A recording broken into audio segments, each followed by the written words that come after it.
Good morning, Good sir. morning po, sir. Good morning, sir. Mabuhay.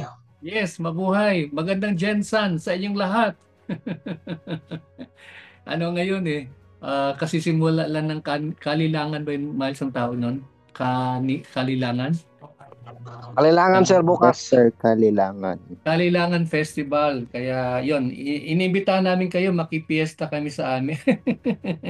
Okay. So today we are going to do more on kasi kahapon we discussed already kung ano yung mga gagamitin sa inyong oral practical examination. So ngayon, I'll be showing to you every item na kailangan yung ipaghandaan no para sa DOH examination. At the same time, I will do some demo here para masundan nyo kung paano natin aayusin yung ating mga paraphernalia, pag-roll ng towel, and so on and so forth. Now, before we proceed into that, I would like to just read to you yung yung ating checklist, no? Yung checklist na titingnan natin, no? At kailangan yung gawin. Hangga't maaari po, meron kayong ganitong checklist din, no? I will send this list later on sa ating group chat. Meron tayong 10 item ng ating checklist para sa DOH examination, DOH Oral Practical Examination. Una sa lahat, number 1, kailangan ninyo ng checklist din. Okay? So kailangan niyo ng checklist para diyan kayo diyan kayo mag-check natural kung yung mga items ba ay pag kayo ay pupunta na doon sa examination venue ay kumpleto. Para pagka may ganito kasi kayo, wala kayong makakaligtaan, no? Kasi minsan nangyayari na meron tayong estudyante, kumpleto yung gamit niya before yung the night before, kaya lang sumunod na mga ilang sandali pumunta yung mga bata, nilaro yung mga gamit, the nanay hoping na bit-bit kumpleto yung gamit niya, binitbit niya dire-diretso. Hindi niya tiningnan yung kanyang laman ng kanyang lagayan ng mga paraphernalia only to find out maraming missing. Kasi po habang nagpapahinga siya, yung mga anak niya naglalaro. Kaya yun po, dapat meron kayong checklist. Ano yung laman ng inyong checklist? Okay, tulad sinabi natin kanina, ang unang laman ng checklist ay checklist mismo. Okay, sumunod ay paper bag. Okay. So, ang paper bag, yeah. Pag sinabing paper bag, paper, no? Hindi pwede yung leather bag, hindi yung pwede yung plastic bag, no? Hindi pwedeng knapsack. Para pag mag-exam kayo sa DOS, bitbitin ninyo, knapsack, no? Doon yung nilagay yung gamit. So, I would strongly recommend you buy something like this. No? Ito yung paper bag na bibili nyo, pero yung paper bag medyo makapal naman ng konti. No, wag po kayong bumili ng manipis. May ibang paper bag manipis, no? Kaya hindi po pwede. And then lagyan niyo po ng parang weight, no? Ganito.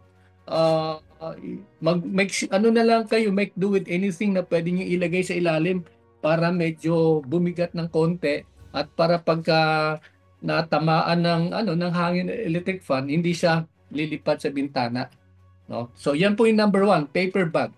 Number 2 na kailangan nyo dalhin, yan, ilalatag ko sa inyong harapan, ay ang inyong linen. Okay? Ano ang kulay ng linen? Any color, basta white.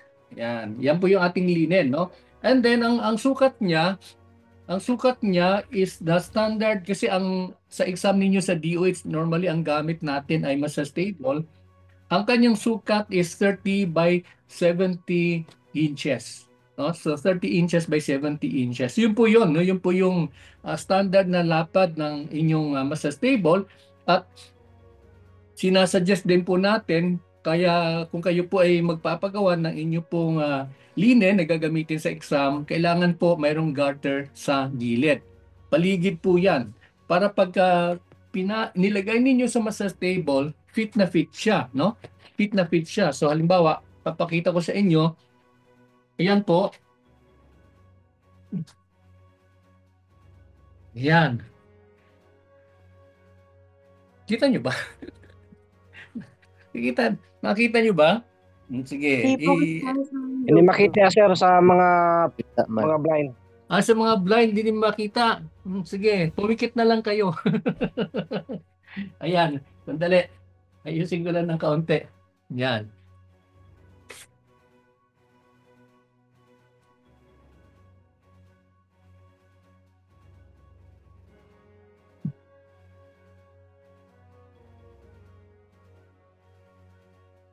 Okay.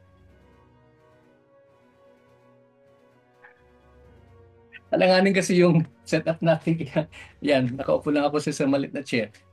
Hindi makita, Miles. Ibaba mo ng konti yung camera. Wala silang nakikita. Konti lang, konti lang. Sige. Ayan, okay. Ayan, medyo nakikita nyo na ba? Okay, nakikita ko na. Okay, there you are. So ganito po, pero yung paglatag ninyo ng linen, kailangan maliksi, no? Mabilis yung kilos ninyo. I'm having a hard time kasi I am trying to fit in sa camera frame, pero dapat yun maliksi yung pag-aayos natin. So the first thing, katulad sinabi natin kanina, is yung inyong paper bag. Ayan, ito po yung paper bag na gagamitin ninyo. And of course, yung inyong linen. Number 2. Number 3 is the linen. Okay? And ang pang-apat, kailangan yung bitbitin 2 towel. Okay, so you need to bring 2 towels. Again, ang color niya ay puti. Any color basta white. Ganito po, no? Mamaya ipapakita ko sa inyo kung paano natin i-roll ang towel na yan and make it beautiful when it appears in front of your assessor. You have to remember when you do your oral practical examination, ito po ay showcasing na inyong husay at galing pagdating sa mga kagamitan na gagamitin sa inyong examination. So ito po yung 2 towel. Puting towel po yan. And by the way, ang kanyang standard na sukat ay 27 by 59. No, ibig sabihin po noon, ito po yung standard na bath towel. Yun po yung ating gagamitin, standard na bath towel. And kung maaari po, huwag kayong bumili ng manipis. Kasi pag manipis po yung towel, okay naman. Pero when you roll, when you perform, when you showcase yourself, medyo luyat, tawag namin sa Bisaya, luyat siya, no? Luyat sa gamay. So kailangan para mas sturdy yung presentation, katulad nito mamaya papakita ko sa inyo magandang tingnan, kailangan yung bibilhin nyo ay medyo hindi naman talaga makapal. Kasi pag sobrang makapal yung towel, medyo mahal po yun. Kaya ito, I think nasa vicinity po ito na 300. Hindi masyado manipis, hindi naman masyado makapal. Ayan, mamaya papakita natin paano natin ito gagamitin. Ang sumunod naman, 27 by 59 po yan? Oh, yes. Okay, thank you. Opo, yan po yung sukat po niyan. And ang ating pong oil, ang susunod naman ay yung inyong gagamiting oil. Ang oil, katulad na banggit natin kahapon, hanggat maaari po, ang inyong pipiliin o inyong bibilhin ay any type of oil basta for as long as, tawag niyan, plant-based oil. No? Halimbawa, yung ating pong VCO, virgin coconut oil. The one I'm holding right now is sunflower oil. Again, this is a type of oil na plant-based po siya, vegetable-based I should say. And wag niyo pong dadalhin wag kayo magbibit-bit ng Johnson's baby oil, lalo na kung nakalagay yung Johnson's baby oil, kasi halatang halata na ang inyong oil na gagamitin ay wala po siyang exfoliating or wala po siyang nutritive value. Ayun po. Kaya kailangan po vegetable-based or plant-based oil ay inyong dadalhin. Okay? By the way, ang gamit naman ng mineral-based oil is, I think karamihan naman sa atin nagmamasahe. Yun po yung ginagamit po natin na mga oil kasi mura po siya. No? At saka, yun, all it does is lubricate. No? Yun lang yung pampadulas lang po yung ginagawa po niya. Pero wala po siyang nutritive value. No? Ulitin ko, walang nutritive value ang mga mineral-based na mga oil. Ang sumunod naman ay kailangan magbitbit kayo o magdala kayo ng alcohol. Ano po yung gamit po ng alcohol? Ang gamit ng alcohol ay ito ay para sa pagpapakita natin sa assessor natin that we do disinfection, we do cleaning of our hands before and after the massage treatment. Question, anong klaseng alcohol ang dadalhin? Okay. Wag kayo magdadala ng alcohol na thereabouts sa vicinity ng 30% isopropyl, 30% methyl, ethyl alcohol. Kailangan po 70%. Ito po ang nire-recommend po ng DOH. 70% isopropyl alcohol. Ito po yung hawak ko ngayon. Ayan. So magkatabi po yung dalawa habang inyo pong dinidisplay. Ang sumunod naman ay ang inyong sphygmomanometer. Ayan. So this is an aneroid. Ayan. Ito po yung tinatawag na aneroid sphygmomanometer. Tingnan nyo na lang yung spelling mamaya sa papadala ko. Hindi ko pala napadala ka. But I think, yeah, some of you were asking ko ano yung spelling ng sphygmomanometer. So this is a type of a sphygmomanometer na kailangan yung bitbitin. Question, sir, pwede ba kami magdala ng digital na pang BP apparatus? Well, wala namang sinasabi si DOH sa ngayon, pero when it comes to accuracy, ganitong uri ng sphygmomanometer, ganitong uri ng pang BP ang mas accurate. No, mas accurate po ito kumpara doon sa digital BP. Now, katulad ng nabanggit ko kahapon, to some of you na mga visually impaired at naisin niyo magpagitang gila sa inyong assessor, pwede po ang talking BP.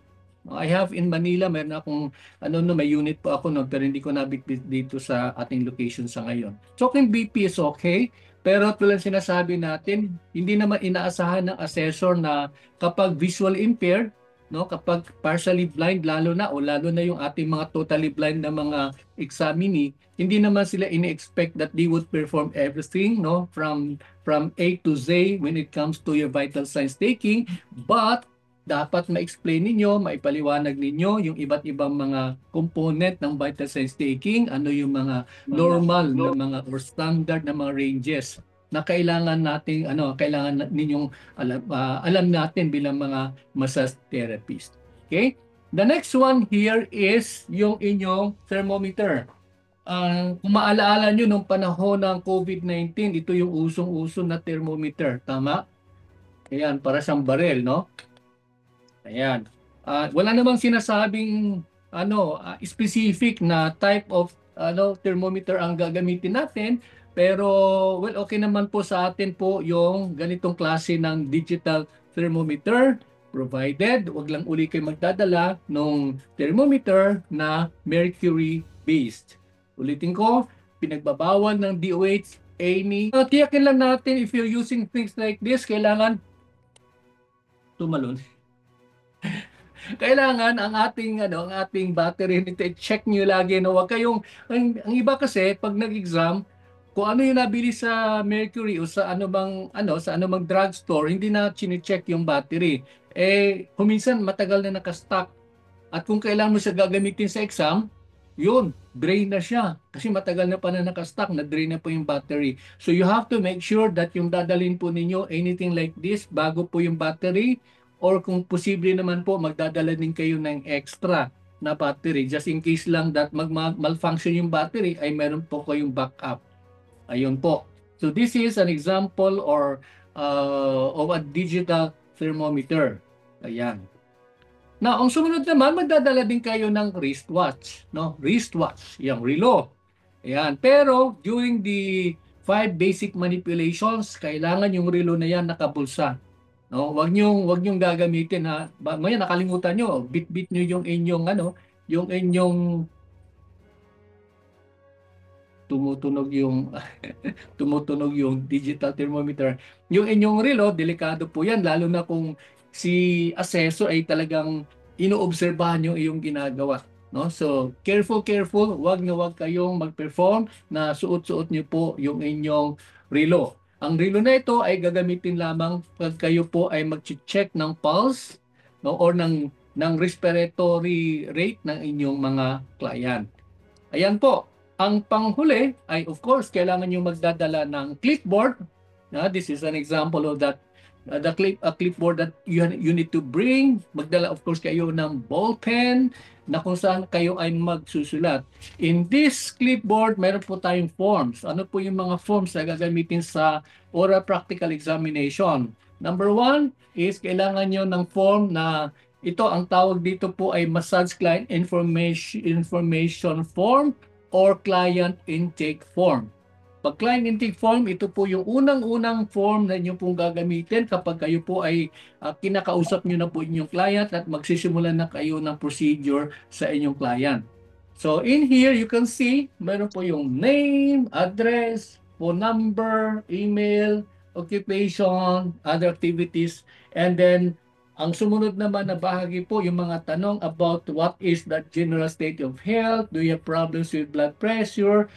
We have here 9 questions na tentatively sasagutin nyo. Pero personally, sa aking observation po during the exam, hindi naman po nila talaga ito tinitingnan, no? Kaya kung kayo magsusulat, sulatan nyo lang first name, halimbawa, and then wag nyo nang fill-upan yung mga phone number, occupation, kasi tatagal lang yung inyong procedure.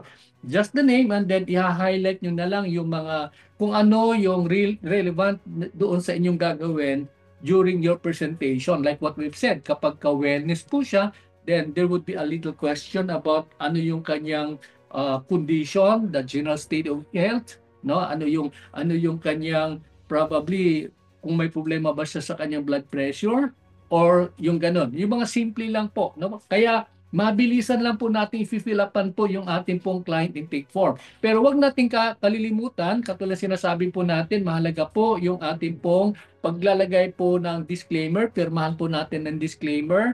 Ang ibig sabihin po ng disclaimer, ito ay patungkol doon sa pagsasalaysay ng ating client na siya ay yung kanyang sinabi ay yung totoo at pawang katotohanan lamang tungkol sa kanyang kalusugan at pirmahan niya po dito sa ilalim. Okay? Technically, ito yung parang pinaka-waiver natin, no?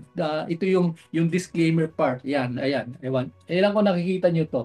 Ayan, ito po yung ayan, disclaimer part, no? And after that, kung kayo na po ay magsisimula ng magkukuha ng vital signs, the next form that you need to do to produce is yung inyong SOAP form. Anong ibig sabihin ng SOAP form? S stands for subjective, O stands for objective, A stands for assessment, no? Mamaya explain ko yung tatlo na yon, and then of course your plan. What? Well, now, anong ibig sabihin po ng subjective? Ang ibig sabihin po ng subjective, ito po ay patungkol sa ano ang salaysay ni client, tungkol sa kanyang nararamdaman, tungkol sa kanyang state of health. Yun po. Ano lang po, maybe a word or two, no? Huwag niyo pong gawa ng mahabang paragraph. No, indicate niyo lang po kung kumusta po yung kanyang state of health. Ano lang po, mabilisan lang. And then after that, mayroon po siya sa ilalim, by the way, na ito, may mga ano pa siya, may mga scale pa siya. Hindi naman talaga ito, wag na natin masyadong pansinin yung scale. Sa subjective, note lang natin kung ano yung kanyang naramdaman at bakit siya naparito at bakit siya nagpakonsulta o bakit siya bumisita sa ating spa.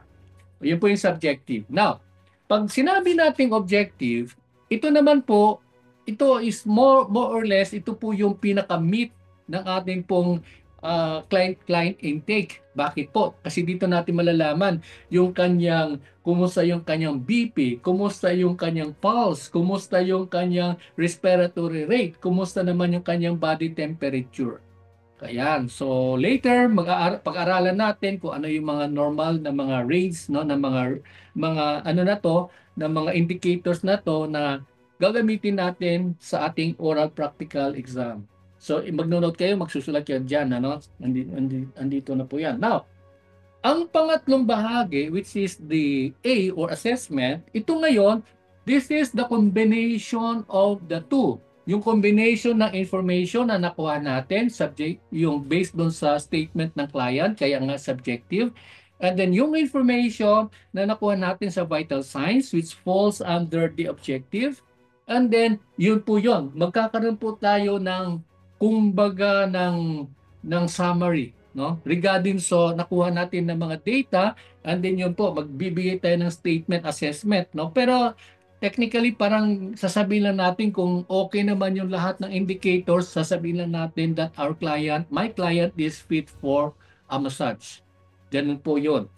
And then the plan, yung plan naman po, ito yung patungkol naman sa ano yung ating suggestion sa kanya na magkaroon po siya ng treatment, magkaroon po ng Swedish massage, and how frequent yung masahe na yan, Yun lang po yung ating sasabihin at ignore nyo na po yung nakalagay na homework kasi mayroon pong client homework tsaka may future treatment. So ignore na lang po natin po yun. Basta importante po sa assessment, fit for massage, sa plan, lagay nyo na lang po natin na I'll be giving my client Swedish massage kung wellness yung kanyang kailangan or kung mayroon sa mga back pains, din bibigyan sa ng treatment to address the issue on back pain. Okay.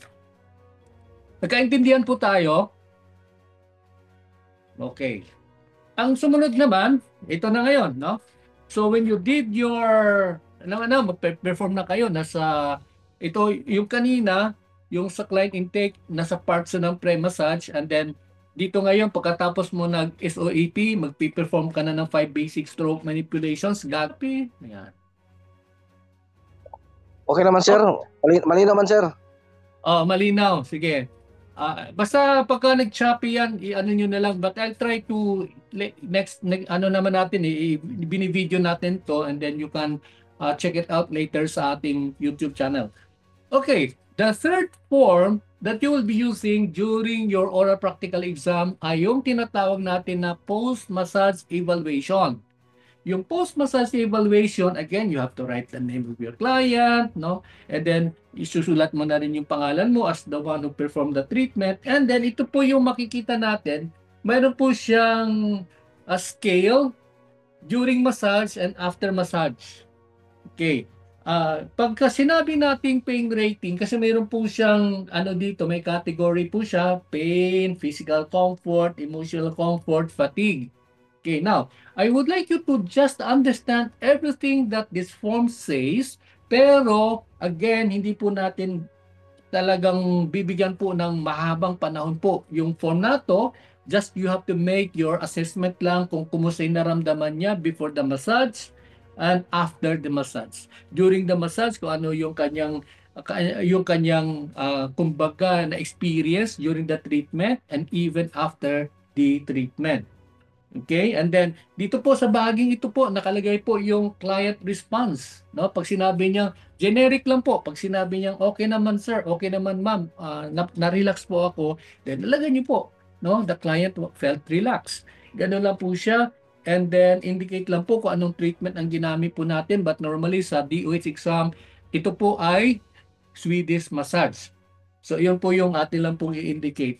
So, like what we've been saying, kanina, these are only guides, but you have to just understand everything that is in there, and then yung mga salient lang na inyong observation ay inyong isusulat dito upang sa gayon ay guided kayo during your oral practical examination. Now, minsan kasi gusto ko Sir, lang may kayong tanong bigyan po. po.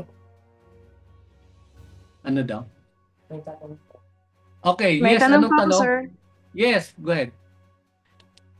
Sir, may dalawang tanong po ako. Yung una po doon sa linen. Sir, di ba Opo. may butas kasi yung bed? So, magpapagawa pa ba po kami na yung butas po para sa face, sa mukha po?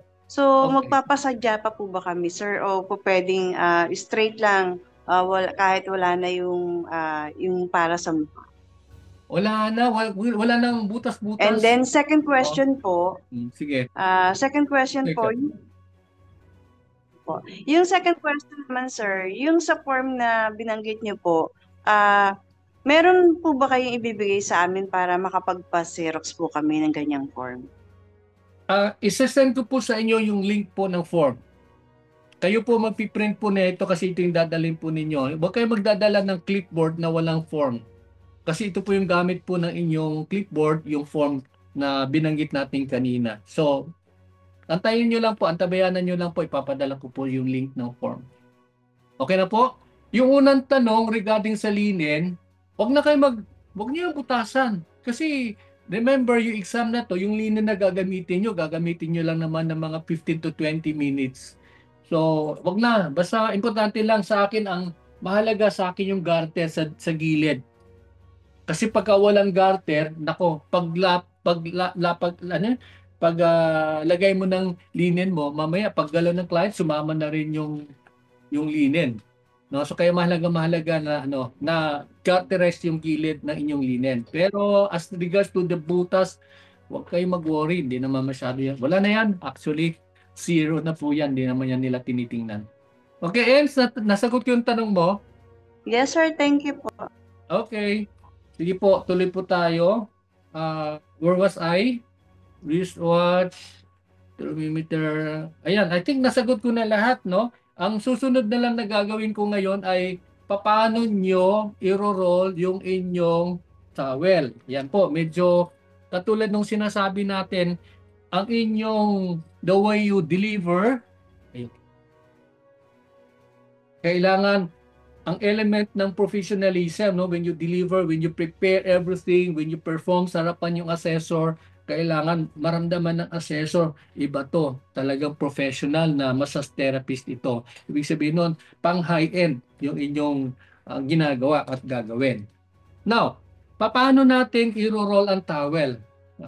Maraming paraan po ang pag-roll ng towel. I've seen a lot of high-end na mga spa, lalo na sa Hong Kong, sa ibang mga bansa. Pero isa lang ang napansin ko, when it comes to high-end na mga spa, lahat ng mga items are what we call spec, ano yun? Spec, nawala na ako.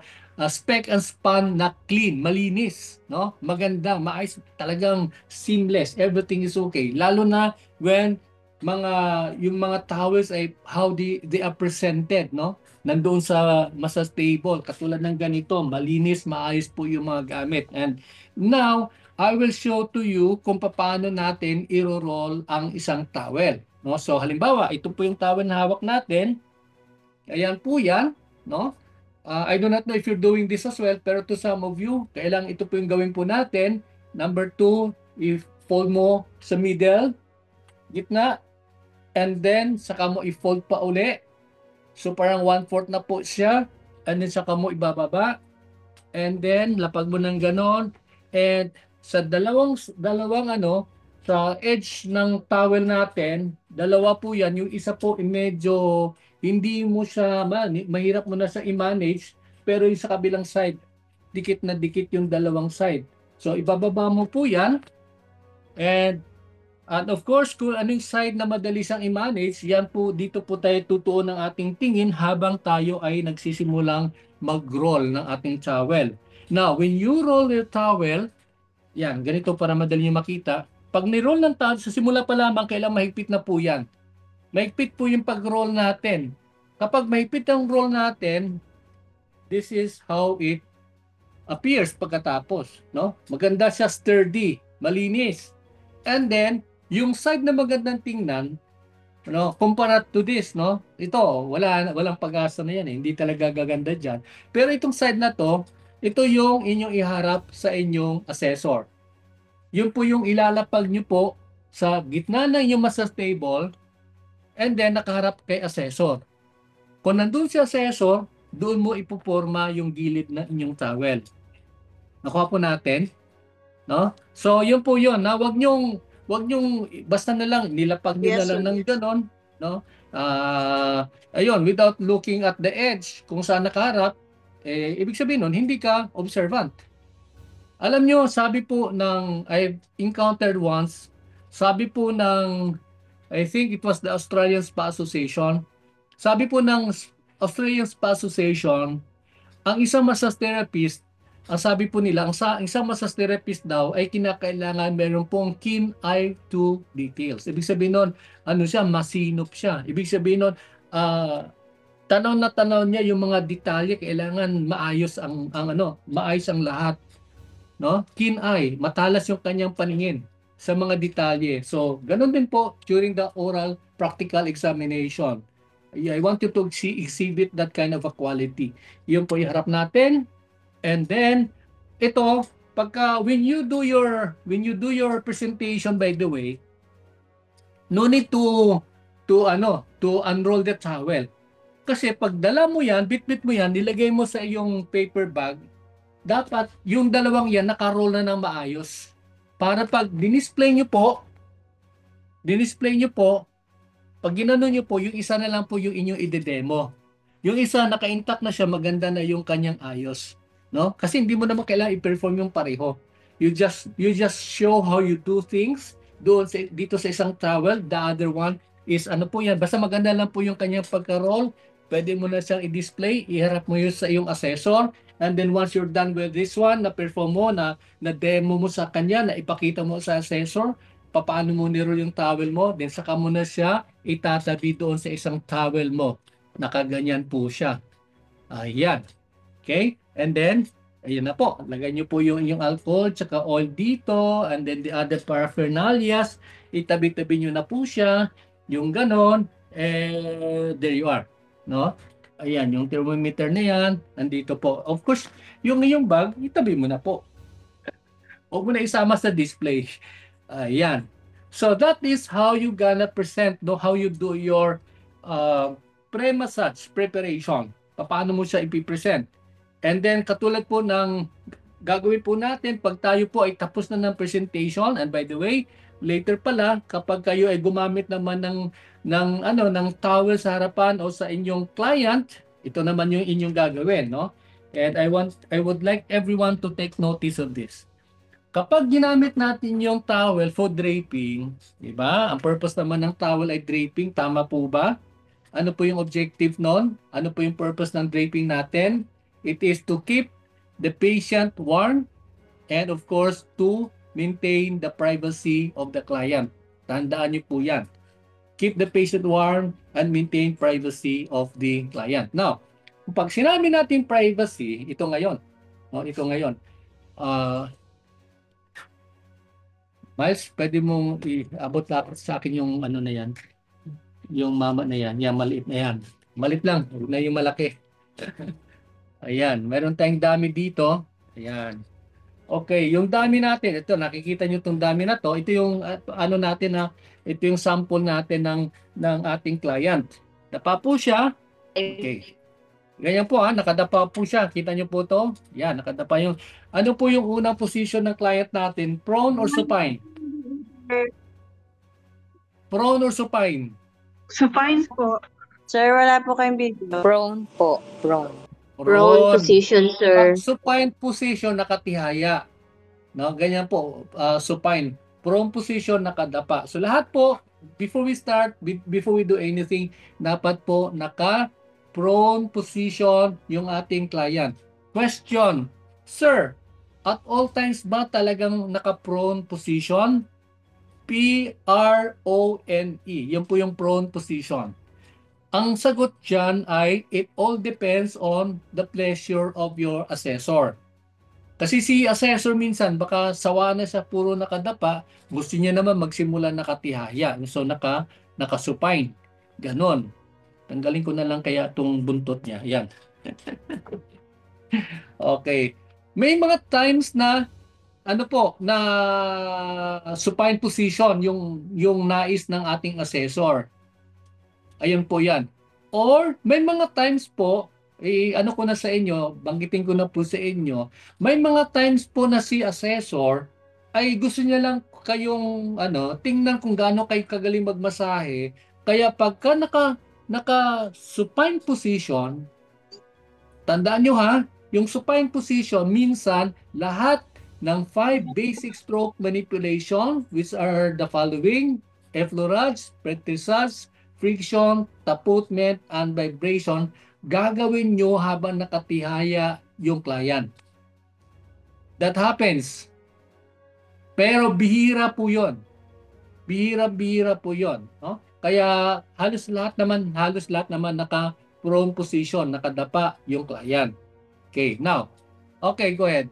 Sir, kung nire-request po ni assessor na nakasupine, so saan po kailangan na mag-start? Sa ulo o sa paa? That's a good question. Kung bago natin sagutin yan, kapag ka nakadapa, saan kayo dapat magsimula? May. Sa likod po. Saan sa likod? Mahaba ang likod? Upper po. From inferior to superior. Ibig sabihin, mula sa paa, paakyat. Ayan po ang Swedish, no? Ang Swedish massage is, kung iyo mapapansin, di ba, laging sinasabi natin, pagka nag-perform tayo ng Swedish massage, ano po ang pinaka-benefit? Circulation of the blood in the body. So, pag circulation ang pinag-usapan, yung hagod natin papunta sa, papunta dito. Ano to? Towards the heart. Towards the heart. Yan. So, pagka nakadapa, hagurin mo mula sa paa patungo sa ulo, patungo sa puso. Ganun po lagi dito. Pag ganun ha, yun yung hagod. So, kapag katihaya, the same principle applies. Dito ka rin magsimula pag ganyan, paakyat. Okay? Huwag kayong magre-reverse ha. Huwag kayong, lalo kahit na naka-prone, huwag kayong magre-reverse. Pag nag-reverse kayo, anong tawag doon? Anong massage yun? Hello? Reverse psychology massage, char lang, sir. Wow. Yan ang gusto ko gusto ko kay Daryl eh. Pagka reverse, hilot na po siya. 'Di ba? Ganun si hilot pababa. Ayan. O yung mga manghihilot, laging pababa. Bakit po? Kasi ang kanila is if-flush out nila yung negative energy. Yan, pababa po 'yon. Pero kapag Swedish massage patungo sa puso, yan, paakyat po yan lagi, ha? Ganun po lagi. Paakyat po siya. Okay? Yeah. Now, proceed tayo sa towel management. Pag nag-towel tayo kay client, di ba, remember you have 2 towels, no? Dalawa po yung towel natin. Saan nauna yung tatakpan? Sa paa po, sir. Sa Lower. bottom, Paa, Yes. sir. Okay, sa paa po lower siya. extremities. Ang tawag po niyan is horizontal, pag gano'n ha, or pag gano'n, paakyat. Basta nakatabon po dito. Okay. Yung pangalawang towel, saan mo ilalagay? Upper extremities. Sa Shoulder likod po. area. Shoulder area, no? So kung ang sa paa is naka-horizontal po siya, dito naman perpendicular, hindi vertical ha, kasi vertical pag ganun eh. Perpendicular pag ganun. Letter T. Ito yung pababa, ito yung pahalang. Yan, ganun po yung towel ha. Yan yung tandaan lagi natin. Huwag na huwag kayong gumamit lang ng isang towel. Kahit na medyo maliit yung maiksi, may kalitan yung kaiksian yung client, dalawa pa rin towel gagamitin. One is naka-horizontal, another one is naka-perpendicular. Nakapaganon po yung position ng towel. Now, malinaw na po yon. Okay. Question, sir, paano kung tumihaya si client, di ba? Pagkatapos ng treatment, titihaya na siya. Gagawa nyo ng treatment. Ang laging mali ng iba, ay kapag nag-perform, ito nga pala, ang positioning ng therapist kapag nag-perform, and assuming that the assessor is located somewhere here, ang therapist should always be in this side. Kuha niyo po? Para hindi niya matabunan yung client habang nagpe-perform. So kapag nandyan si assessor or kung nandito si assessor, si therapist dapat nandito na side nakapwesto. Dito siya magpe-perform. Okay? So maliban na lang kung nandito si assessor, dito ka pwesto sa kabila. Again, para hindi mo natatabunan yung iyong model kapag nagpe-perform. So yan po ang physical arrangement po natin. Question, kanina, paano kung titihaya? Gamit yung towel, nandito yung isang towel, nakapahaba, yung isang towel nakapahalang. So kapag kailangan mong tumihaya ang client at nandito yung assessor, dito mo iipitin yung gilid ng towel. Yung dalawang towel, iipitin mo dito. At saka mo siya patihayain ng palayo. Kuha natin. Why? Kasi yung privacy. Huwag mo siyang patihayain ng pagganon.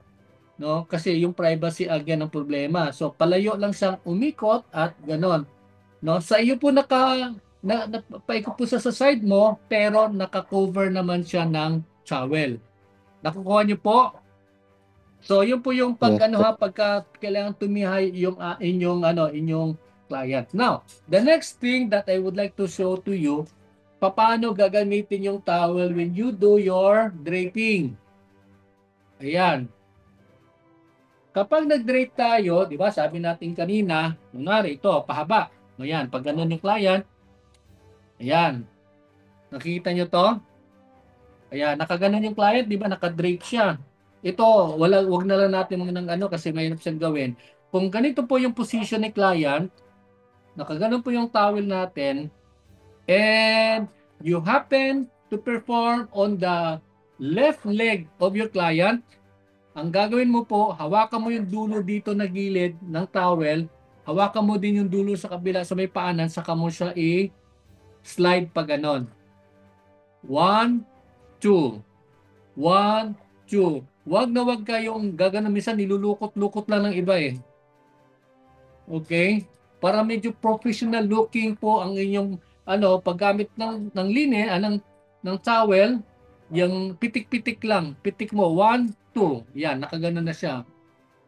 That is when you undrape. How about if you drape back? Again, kung ano hinawakan mo kanina sa dulo, yun din ang hilain mo pabalik. No? Wala nang galaw-galaw ng ganon-ganon dito sa gilid. Kailangan lang, seamless, no, mabilisan siya. Pagka undrape, ganon, pa-i-drape back mo siya, gaganunin mo lang siya. Question, what about dito, sir? Sa taas. Kung sa taas naman, ayan, kung sa taas naman, gagawin mo lang dito, hilain mo lang yung towel dito pababa. And then insert mo sa gilid. And then you do the massage from there. Ganun po. Okay? And then kung kailangan mo mag-work dito, balik expose to, tataas mo lang isang towel dito, cover mo ulit siya. What I'm saying here, never perform anything sa katawan ng client with other parts na hindi ginagalaw, exposed unnecessarily. No? Ibig sabihin po, no, kailangan laging covered yan, laging covered yan, laging covered yan. Except only when you are to do the massage in that part of the body. Laging ganun, ha? Oh. And later, I will, pwede nyo i-search sa ating YouTube channel. We have so many video on how you do your pre-massage, how you do your 3 stages of massage, on how you do your 5 basic stroke manipulation. One of my favorite naman nag-demo yung si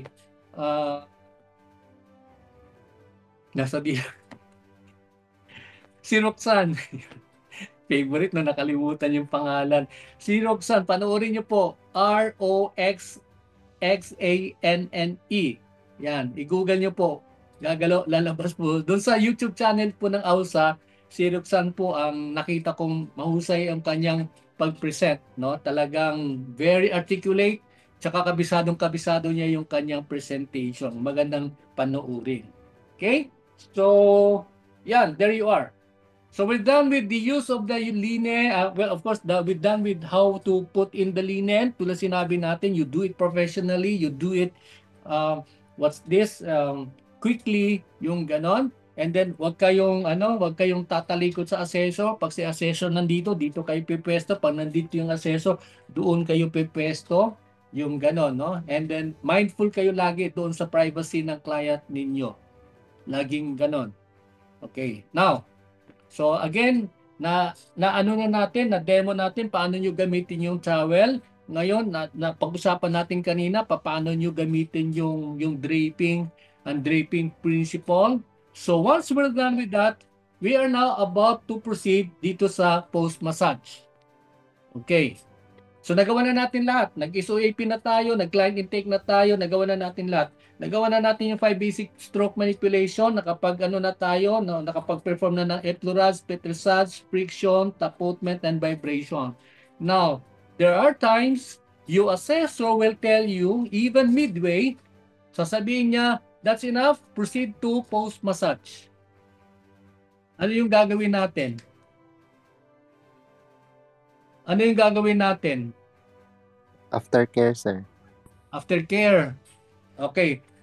Sa totoong buhay, may iba kasi talagang minaster na ng iba, ang galing-galing na, talagang kinarir na ng iba yung pre-massage, massage proper post-massage. Unfortunately, pagdating dun sa actual, nasa kalagitnaan pala ng effleurage, or minsan nandun pa lang sa petrissage, bigla niyong marinig, sasabihin ng assessor, that's enough, proceed to post-massage. Ano ang gagawin niyo? Makipag-argue ba kayo kay assessor? Sasabihin mo, sir, sandali. Ma'am, sandali po. Hindi pa po ako tapos. Ang gagawin niyo po ay sumunod po at wag kayo makipag-argue. Never argue with your assessor. Never haggle even. Pag sinabi niyang post-massage, perform, proceed to post-massage. Okay, ganun din po dapat. Kaya po, pagka sinabi niyang post-massage, that means kukuveran muna yung client mo uli. Magdi-drape ka uli. Pareho. Okay? Pag nag-drape na yung client, ano ang next na gagawin mo? Ano na siya, nakatakip na siya uli, no? Yung kanyang towel dito, yung towel niya dito, nakatakip uli. At by the time, naka-prone position din yung client. The next thing you gonna do is, tapikin mo yung balikat ni client at sabihin mo, sir, ma'am, tapos na po ang masahe, at kayo po magpahinga ng ilang saglit. Yan lang po. Magpahinga po kayo ng ilang sandali. Huwag pong sabihin magpahinga ng 5 minutes, 10 minutes kasi hahaba yung trabaho mo. Saglit lang yung term na gagamitin. Moment lang po yung term na gagamitin. Ilang sandali lang po yung term na gagamitin para madali mo siyang tapusin. Okay, now, pag tinapik mo siya, sir, tapos na po ang masahe, pahinga kayo ng ilang saglit, then you move around, ikot kayo. Ikot kayo dito, no? Pag ikot nyo, pagbalik nyo, tapikin nyo siya uli, this time, anong sasabihin natin? Sir, tapos na po ang pahinga. Maaari ba kayong tumihaya para ihanda ko po kayo sa inyo pong pagtayo? So, ibig sabihin noon, the client has to, hindi pala tihaya, I'm sorry. Maaari po kayong tumagilid. Mag-side-lying position. Okay? Nandito yung assessor, nandiyan yung assessor. So, ang side-lying, dito ka pipwesto, ang side-lying position, ganon. Bakit siya kailangan mag-side-lying? Para maiwasan po ang pagkahilo. Kasi, di ba, massage siya ng isang oras, so baka mahihilo siya. Side-lying muna, and then, saka mo siya, being careful sa kanyang towel, sa kanyang draping, alalayan mo siya ng paupo. Yan, upo siya dito sa gilid ng table. And by the way, my friends, wag na wag yung tawaging massage table pala ha, massage bed, kung hindi table. Sa exam kasi wag kayong mag-mention ng, sir, okay na po yung aking massage bed. Wala pong bed. Kasi baka yan sisimplangin kayo ng inyong assessor. Sasabihin niya, bakit? Yung bang ginamit mo tulugan. Okay? Always use the proper term. And that proper term is massage table. Yan, nakaupo na sa massage table si client. And then, kung may dala kayong robe, kung nagsimulang mag-robe, pwede na siya mag-robe dito. Pasuot mo na yung robe habang nandito ka sa likod, inaayos mo siya. And then, pagka naka-robe na siya, saka mo siya patayuin. And then, ibalik mo siya doon sa kanyang lugar na kung saan siya unang umupo. Ayan po. Ulitin ko. Pag sinabi ng assessor, time's up, you're done with your massage proper, proceed to the post-massage. Then, ang gagawin mo, takpan mo si client. And then, tapikin mo siya sa balikat.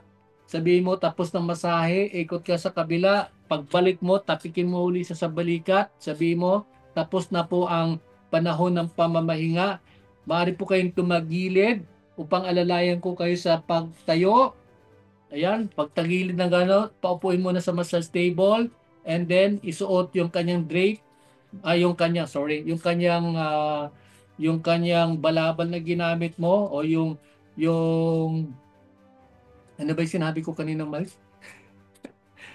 yung robe. Pagka nasuot na yung robe, saka mo na patayuin and then paupuin mo na siya. And then pag upo niya, that means magkakaroon ka na ng post-evaluation. Lalabas mo yung form uli. Ayan, ilalabas mo itong form. Habang nakaupo siya, usap kayong dalawa ng iyong model. And then, yan, post-massage evaluation form. Dito ka na magsimula. Sulat yung pangalan niya. And then, Maiksing tanong lang, sir, kumusta po yung naramdaman nyo before and after? Ayan. Pag sinabing okay yung pakiramdam ko, masarap, naibsan yung aking pagod, na ako'y na-relieve ng aking pong stress, note nyo lang lahat po dyan, sulat nyo lang po. Pero ano lang po ha, bullet form lang po para mabilis. No? Ganun lang po. And then pagkatapos po nun, like what we said, huwag nyo nang babagalan, huwag nyo nang tatagalan, nagawa nyo na po yung inyong post-massage. And what will follow, there are two elements ng ating post-massage. Post-evaluation and then yung ating aftercare. Pag sinabi nating aftercare, kakausapin mo si client, sabihin mo, sir, para po mapanatili po na healthy po yung inyo pong kalusugan, ma-maintain nyo po yung healthy lifestyle, ako po'y nire-recommend ko po na uminom kayo ng maraming tubig, yung gano'n, kumain ng masustansyang pagkain, magpahinga ng sapat sa oras, mga things like those. Pero wag nyo na masyadong habaan at wag kayong magle-lecture. No, basta banggitin nyo lang ano yung pwede niyong gawin para mapanatili niya ang kanyang healthy lifestyle. Yun po yung tinatawag natin na aftercare. Okay? So, aftercare po yon. Pagkatapos ng aftercare, maiksi lang po yan. Tuloy sinabi natin, mga ilang katagalang babanggitin natin. Then, saka mo siya kakausapin, sir, meron ba kayong ibang concern? Meron pa ba kayong ibang tanong? Yung ganon. Pagka ganun yung statement nyo, huwag nyo nang antayin sumagot. Kasi pag sumagot siya, baka hahaba yung kwento. Okay? So, unahan nyo na agad. Sir, meron pa ba kayo ibang concern? Kung wala na po, yan, dugtungan nyo agad. Kung wala na po, mari ko ba kayong i-assist na po palabas? Ayan. Ayan. So, hilain nyo na palabas. Kasi pagka hindi pa lumabas yun, baka magkwentuhan pa kayo, di matatagalan ka, no? Baka mamaya magkamali ka pa dun. So, ang gagawin mo, i-assist mo na sa, para slightly lang po, pero wag nyo i-drag mo siyang ganon. Light lang, no? Alalain mo lang siya. Ayan. Sir, marino ba tayo lumabas? I-assist mo na palabas, and then pag nasa pintuan na po, sir, thank you for coming. Maraming salamat po sa inyong pagdalaw sa aming pong spa. See you again next time. Have a good day. Bye for now. Labas na po siya. Ayan. Okay. Yun po ang kabuuan ng inyong pre-massage, massage proper, saka post-massage. Any questions so far? Okay, tanong. Meron pa bang itatanong si assessor habang kayo ang nagpe-perform? Chances are, wala na siyang itatanong. Normally, hindi naman magtatanong si assessor for as long as wala naman nakikitang problema sa ginagawa mo. Ibig sabihin nun, alam mo naman yung ginagawa mo, hindi na siya magtatanong. Hindi ka naman papahirapan.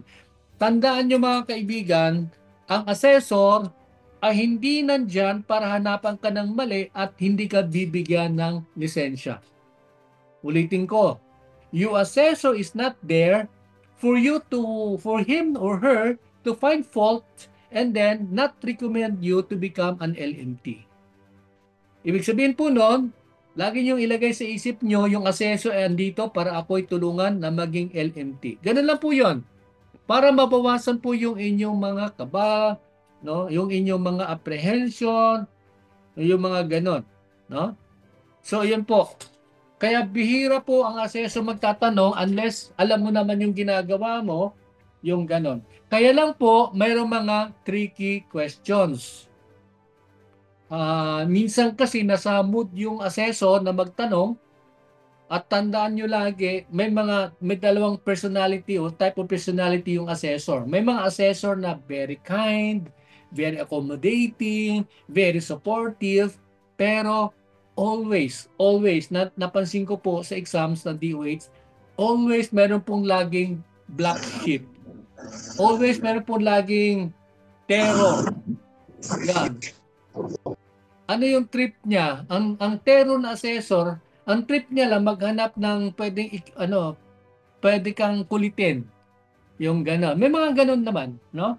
May mga gano'n naman. Ewan ko lang kung pinag-usapan nila yon or what. Basta may mga gano'n minsan. Pagka ang assessor ninyo ay makulit, huwag mo siyang sasagutin. Huwag mo siyang kukulitin din. Yung sisimplangin. Okay? No? Wag never ever react negatively to your assessor. Even if, alam mo naman, ano man tong assessor na to, napaka-unreasonable ng mga tanong. Yung mga ganun. No? Why is that? Because for all you know, tinitest lang ni assessor yung iyong ugali. Tinitest lang ng assessor yung iyong how you react to situation. Kasi part ng evaluation yun eh. Check yung iyong pagkatao mo. Ano ba ang pagkatao mo? Ikaw ba ay nararapat maging massage therapist kasi mahaba yung pasensya mo kasi haba na ito? Or hindi ka bibigyan ng lisensya kasi madali mainitin yung ulo. Yung gano'n, no? So, yun po yung mga senaryo na pwedeng mangyari na may mga assessor na makulit, may mga assessor na mabait, no? Nung araw kasi, atin lang to. Marami tayong friends na mga assessor, no? Siyempre, tinagal-tagal natin sa DOH. Marami akong kaibigan. Kaya minsan pagka magpe-perform kayo, sasabihin ng assessor, ay okay na yan, alam ko na yan.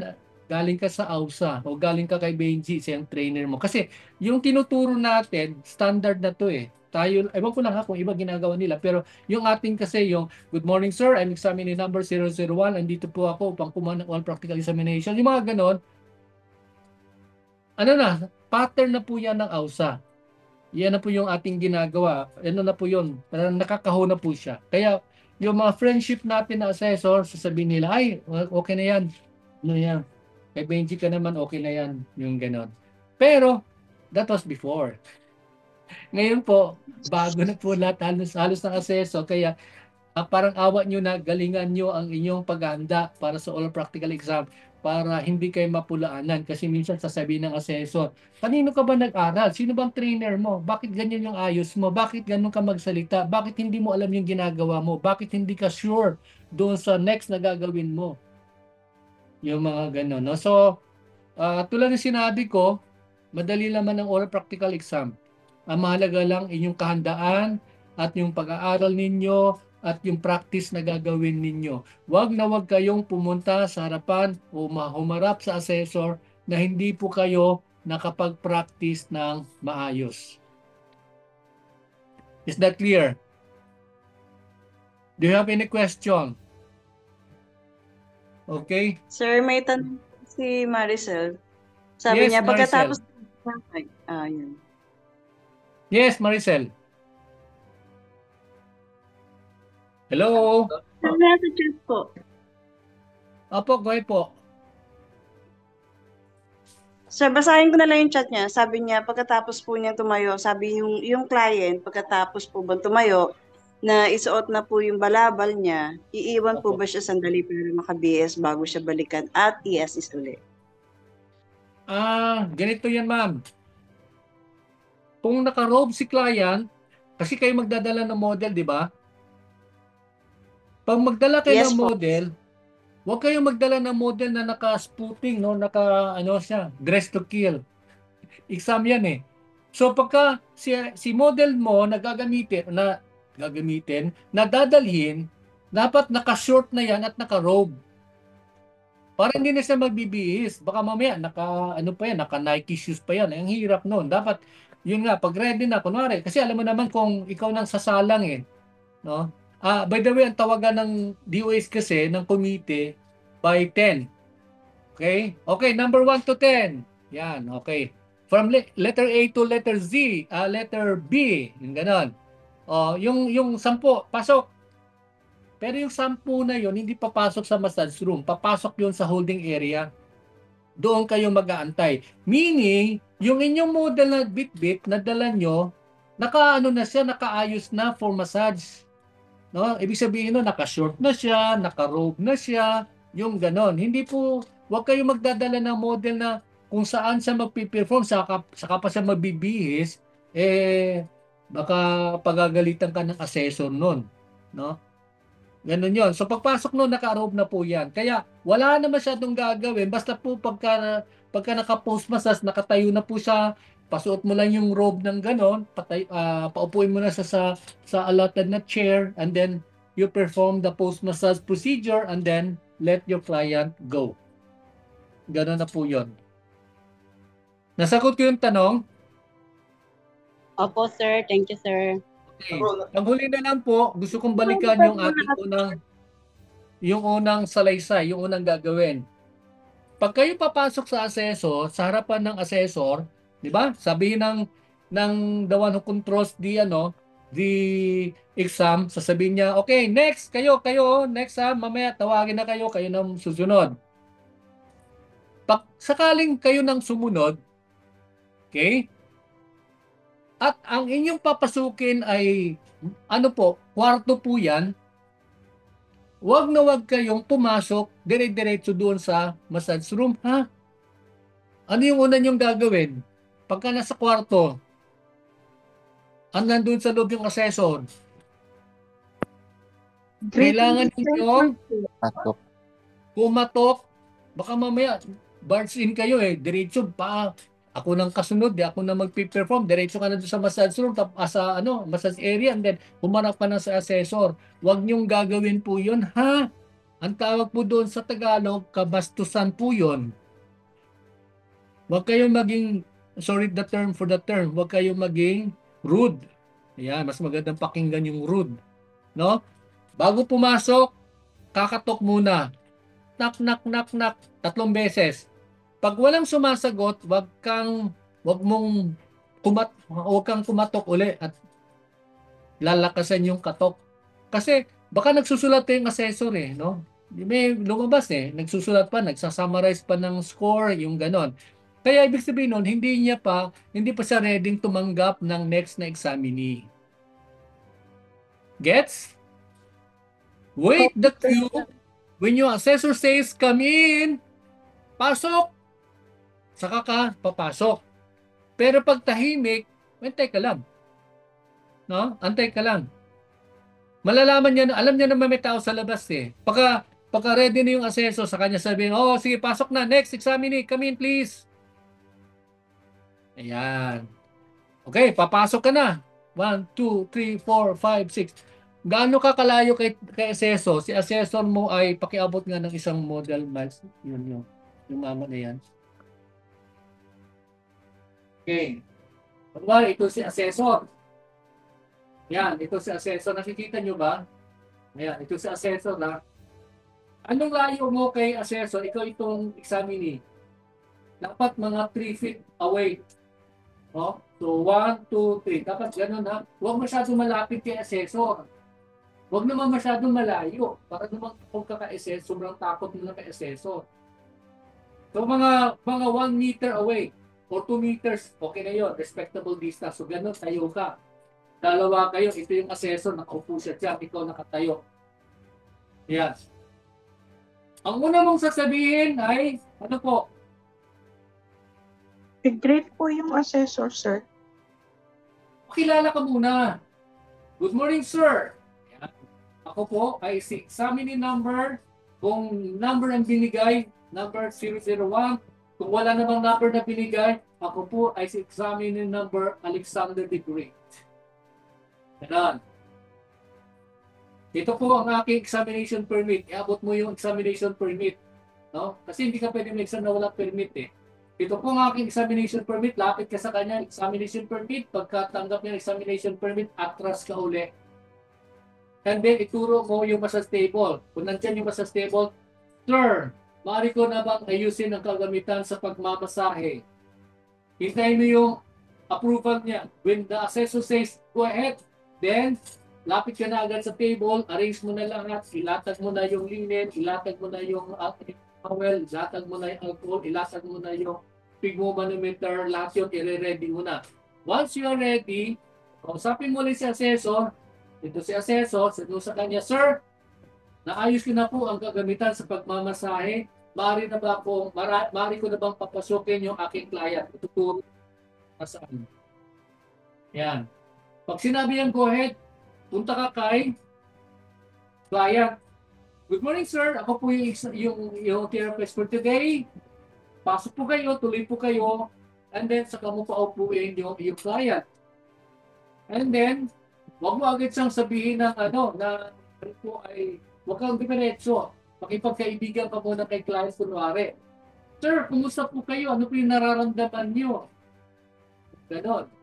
Yan. Pag sinabi niya, medyo pagod ako, yung ganon. So, yung kwento-kwento lang. So, maya-maya, okay lang ba, sir, na kukunan ko kayo ng vital signs? Yan. SOAP ka na. Okay? And then, pagkatapos ng SOAP, pag okay na na, then, sir, mari na kayong tumungo sa massage table o dumapa po para magsimula na po tayo ng ating procedure. Ayan po. So, yun na po yun. Yun po yung unang, ano nyo ha, yung unang yung bibigyasin. Good morning, sir. Ako po si examining number. Kung walang number na binigay, ako po si Alexander the Great. Dito po ako pang perform ng 5 basic stroke po ng aking 3 stages of massage and 5 basic stroke manipulations. Ayun lang po. Any questions so far? Wala na? Then so far, sir. Okay, may tanong dyan, Miles, pakibasa na. One-on-one po ba sa assessor or sabay-sabay kami 10 nakasala? Okay, yan ang gandang tanong. No? Sabi ni Mike, may tanong dyan kung one-on-one. Si Rosalito lang. Si Rosa. Walang exam on DOH na panel. Walang exam on DOH na yung maksa no, sabay-sabay. Always nag-iisa, individual. Ito lang po lagi, nag-iisa lang siya. Okay? And then ang exam ng DOH, walang, like I said, walang panel. Ibig sabihin nun, dalawa lang kayong nag-uusap. Kasama mo yung model na nakatapa, tatlo lang kayo sa room. Yung assessor, yung examinee, at yung model na nakatapa. Yan. Tatlo lang po kayo. Kaya less ang stress kasi wala masyadong ibang taong nakikinig at nanonood sa inyo. Unless lang kung ang inyong setup ng exam ay nasa gym. Kasi pag nasa gym, kurti-kurti na lang ang pagitan. Pero pagka nasa hotel, room. Kaya sa hotel na, by the way, walang, pag hotel ang setup ng exam, walang, yun, di ba? Sa hotel, queen size bed, malapad. Doon kayo mag-perform. Kaya, yun na lang. Huwag nyo na gamitin yung linen. Hindi nyo na maggamit yung linen kapag kayo ay nasa queen size o nasa king size bed ng hotel. Any other question? Clarification? Sir, pagka sa hotel po, kailangan pa bang magdala pa uli ng plain sheet? Yung ano po, linen, plain linen. Well, of course, part ng inyong checklist po yung linen, no? Whether hotel o saan po lagi yung linen. Pero kung hindi naman kailangan gawin, kasi number one, baka maayos naman yung, hindi kasi mag-fit yung inyong linen sa hotel bed, diba? So, huwag nyo nang ilabas. Pero at least ready lang, in case lang kailanganin, o in case lang tanungin ng assessor. Okay ba yan, Ems? Yes, sir. Thank you po. Okay. Okay, so do you have any last question before we go? Our time check is 1:13. Wala na po? Wala na, sir. Sikapin kong hanapin yung spiel. Yung spiel is yung script. Yung sasabihin niyo, sinabi ko, good morning, sir. I'm examining number 001. Nandito po ako pa kumuha ng oral practical examination. Sir, pare ko na bang ayusin na gagamitan sa pagmamasay, mga things like those. So, pray niyo po na makita ko yung file. Yung file sa inyo. Pwede niyo po gayahin. Pero huwag niyo pong i-memorize word for word.